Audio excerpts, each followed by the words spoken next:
Assalamualaikum warahmatullahi wabarakatuh. Baik teman-teman, untuk pertemuan kali ini kita akan membahas mengenai stakeholder event ya. Jadi dalam konteks penyelenggaraan sebuah event, tentu kita tidak bisa berdiri sendiri, sehingga stakeholder event ini akan sangat penting dalam menunjang keberhasilan event yang kita akan selenggarakan. Nah, secara pengertian menurut Hetiva dalam Tutik 2014 ya, bahwa stakeholder event itu merupakan individual ataupun kelompok masyarakat ya, baik secara organisasi ataupun secara jenis kelamin laki-laki atau perempuan yang memiliki sebuah kepentingan atau keterlibatan dalam suatu kegiatan. Artinya stakeholder ini bisa lembaga ataupun perorangan. Nah, kemudian fungsi dari stakeholder event ini, mereka itu diperlukan untuk sebuah event karena dapat menghemat banyak hal dari segi biaya, waktu dan tenaga, serta profesionalitas untuk penyelenggaraan event tersebut. Nah, artinya dengan kita berkolaborasi dengan stakeholder event yang berkaitan tentunya, ini akan meminimalisir baik dari segi waktu, baik dari segi biaya ataupun tenaga yang kita keluarkan, karena keberhasilan akan ditentukan dari seberapa banyak kita bisa meng-hire stakeholder event untuk mensukseskan acara yang kita laksanakan. Nah, dalam stakeholder event itu dia merupakan entitas dari sebuah VR ya. Tingkat pengaruhnya tergantung pada beberapa faktor. Seperti misalnya terkait dengan motivasi personal, power relation, dan otoritas yang dimiliki oleh masing-masing stakeholder. Artinya ketika kita menggandeng stakeholder, upayakan dia merupakan pucuk pimpinan atau decision maker, jadi pembuat keputusan. Nah, sehingga keberadaan mereka akan sangat berpengaruh. Kalau misalnya kita berkoordinasi ataupun bekerja sama hanya dengan staf atau bawahannya, maka dia tidak punya kebijakan, sehingga apa yang dia putuskan itu kemudian bisa dimentahkan oleh pimpinannya. Nah, sehingga ketika bekerja sama upayakan itu dengan decision makernya.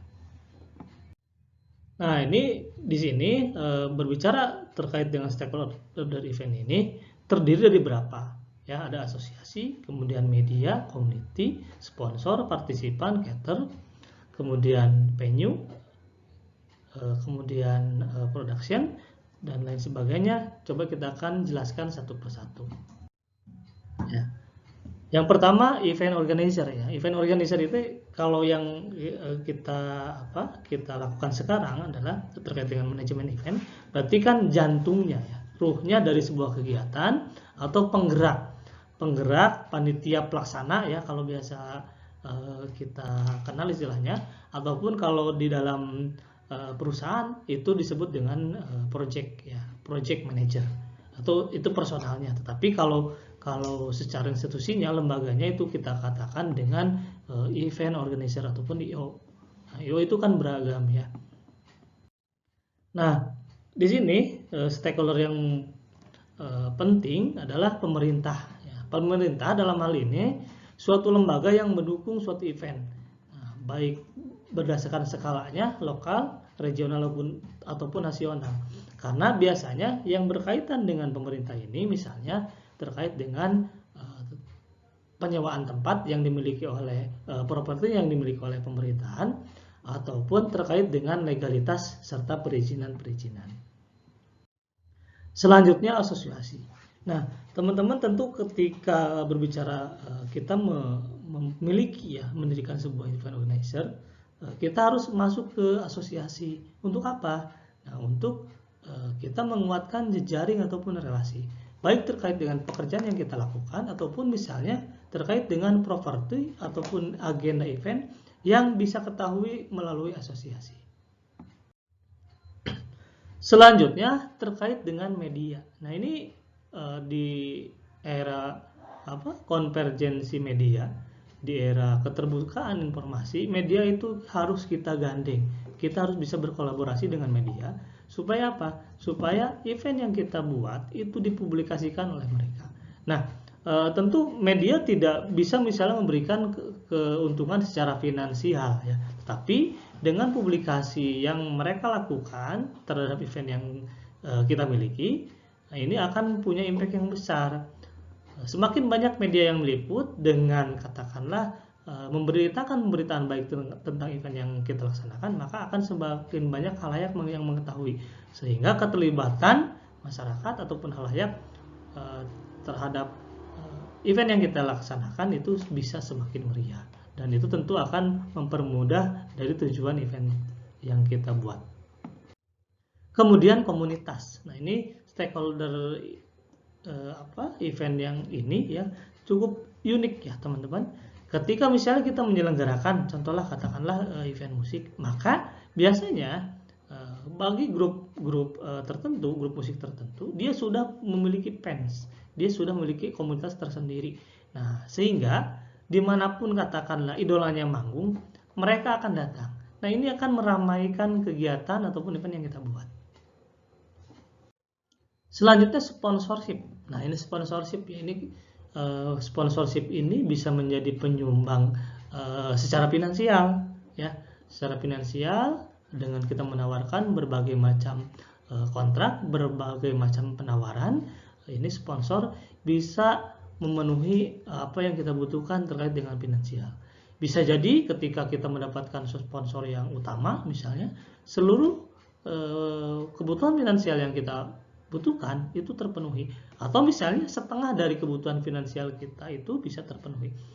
Atau tidak hanya itu, tidak hanya finansial saja, misalnya ketika kita mendapatkan voucher dari penyedia hotel ya yang kita jadikan sponsorship, kemudian juga penyedia transportasi atau penyedia makanan, ini juga menjadi kebutuhan ataupun suatu keuntungan bagi kita ketika misalnya sponsorship memberikan apa yang kita butuhkan, tetapi dalam bentuk barang ataupun jasa yang mereka berikan kepada kita.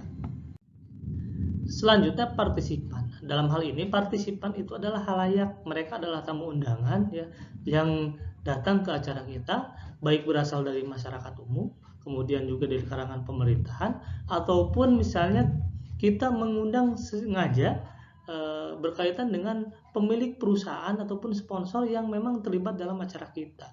Nah, ini mesti dilakukan. Karena apa? Karena ketika kita mengajak mereka ya, mengajak sponsorship datang langsung ke acara kita, para pimpinannya datang, ini bisa menjadikan kesan tersendiri. Ketika misalnya kita sukses melaksanakan event tersebut, maka tentunya ini akan menjadi kerjasama lanjutan yang bisa kita maksimalkan ke depannya, dan ini bisa menjadi katakanlah awal yang baik. Nah, sehingga event-event yang selanjutnya yang kita buat itu tidak perlu susah-susah lagi untuk mencari sponsorship.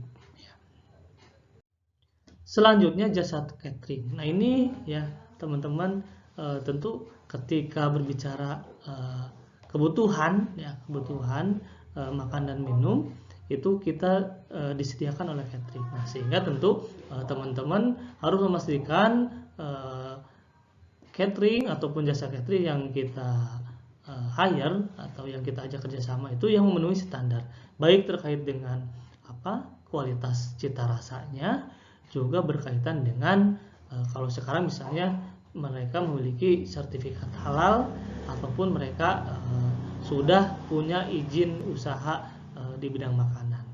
Karena apa? Karena itu menjadi standar yang umum ya, yang lumrah, sehingga dari segi keamanan, dari segi kesehatan itu bisa lebih terjamin ketika pengusaha cateringnya itu dia sudah memiliki izin ataupun legalitas usaha. Selanjutnya venue provider. Nah, ini venue provider itu merupakan penyedia tempat penyelenggaraan ya, itu berkaitan dengan tema dan tujuan dari event tersebut. Jadi beragam ya. Ketika misalnya event sport ya kita venue-nya ya di tempat-tempat olahraga, atau eventnya di indoor berarti kan venue-nya ya kita gunakan yang di indoor di gedung-gedung. Nah, ini venue provider ini bisa juga ada yang perorangan, ada yang milik sekolahan, lembaga pemerintahan, ataupun ada yang milik katakanlah yayasan ya. Itu tergantung dari siapa, dan tentu nanti pendekatan ataupun prosedur yang dilakukan itu berbeda-beda. Kemudian bagian production. Nah, ini mereka adalah orang-orang yang menyiapkan properti, orang-orang yang menyiapkan peralatan, orang-orang yang menyiapkan tools yang kita butuhkan dalam penyelenggaraan event, baik berkaitan dengan misalnya sewa tendanya, kemudian juga sewa panggungnya, sewa sound systemnya, sewa jasa penerangannya, juga misalnya sarana telekomunikasi seperti handy-talkie, kemudian juga pendingin ruangan, ataupun misalnya berkaitan dengan monitor ataupun layar yang kita butuhkan untuk kegiatan-kegiatan misalnya seminar. Kemudian transportation provider. Nah, ini ketika misalnya kita butuh ya, kita punya kegiatan yang melibatkan ya lokasi yang berbeda-beda, maka kita butuh yang namanya sarana transportasi. Nah, biasanya kita misalnya merental mobil, baik misalnya minibus ataupun bus sendiri ya, yang bisa menampung banyak orang. Nah, ataupun misalnya berkaitan dengan kebutuhan pesawat, kereta api, ataupun transportasi publik yang katakanlah kita harus memiliki jaring ke mereka. Supaya apa? Supaya memudahkan ketika misalnya kita mendapatkan talent yang dari luar Pulau Jawa, kita harus menyiapkan tiketnya, akomodasinya. Ya, nah barangkali itu teman-teman untuk pertemuan kali ini. Nanti untuk bahan diskusinya nanti silahkan teman-teman tanyakan kalau yang kurang mengerti di grup ataupun di komentar ya, yang bisa teman-teman lakukan. Baik, terima kasih atas perhatiannya. Semangat terus dalam belajarnya. Wabillahi taufiq wal hidayah. Wassalamualaikum warahmatullahi wabarakatuh.